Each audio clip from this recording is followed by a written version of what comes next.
Looking forward to the afterlife. I know what you're thinking. What could I, a mere mortal, possibly know about the afterlife? But I'm a 37-year-old black man living in America. I've been in the afterlife for quite a while now. In fact, my financial advisor told me if you make it to 30, you're lucky. Anyway, here's the scenario. It's about a year from now, on the eve of the presidential elections. And due to a lackluster Republican field, which is shocking, Governor Palin has entered the race and is poised to take over presidency of the United States of America. And if you want to know about Mr. Obama, he decided to just quit. No, he just didn't enjoy being president anymore, you know. He just enjoyed giving the speeches.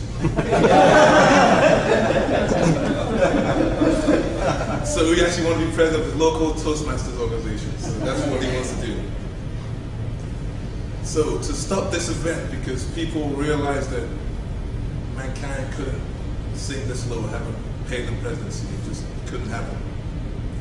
So it's only one thing can stop this from happening. There'll be a merger of two titanic powers. You know, two mega institutions will come together and hopefully prevent this.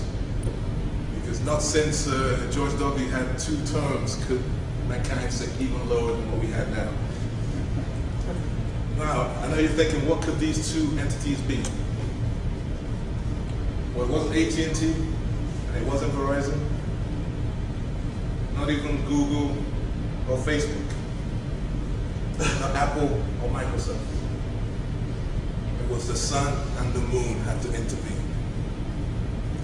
They finally got tired of watching mankind just go straight to wherever we're headed, so they had to stop this Palin presidency. They just couldn't have it happen. So Mr. Sun proposed to Mrs. Moon, and she agreed. An eternal light shone down on mankind throughout the whole world. Human beings became illuminated. They became enlightened. There was no more a dog-eat world of competition and trying to chase, you know, limited resources which never run out generation after generation. There was a spirit of cooperation that just swept mankind. And in fact, time no longer became even relevant anymore. It was just the afterlife, a beam of light just shining on mankind. So no more traffic, no more road rage, no more stress about trying to get to work on time. You know, black people were never late for anything anymore. And Spanish people were never really early for anything. And I mean really early. All we had was a new world order. And this didn't go too well with certain people. The first interviewed was Donald Trump. He sensed a conspiracy behind this whole thing. He was very dubious about it. He thought maybe the Russians were behind this whole thing. And he thought the Russians, the Chinese, or the Japanese, or any other E's that you could think about. In any event, he just wanted to know that his leases to purchase land on Saturn was still going as planned. He figured he could still find a few suckers out there somewhere. Next, we caught up with Tiger Woods on the golf course of Afterlife.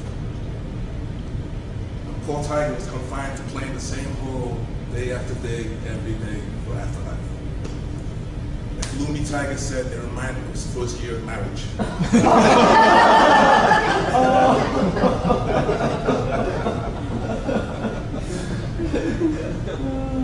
Next, Bill Gates weighed in. Now, Bill didn't really care about anything. He just wanted what happened to all his interest, all his billions and billions of dollars throughout the afterlife duration, since no one knew how to predict it. But they told him, Bill, sorry, but there will be no interest during this period. And unfortunately, he almost had a heart attack. Right there was a heart attack. When the doctors came, they told him, Bill, you're quite all right, because you don't have a heart.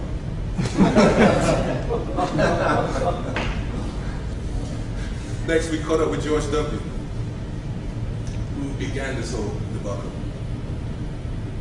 And when I asked George, what do you feel about this whole historic event going on?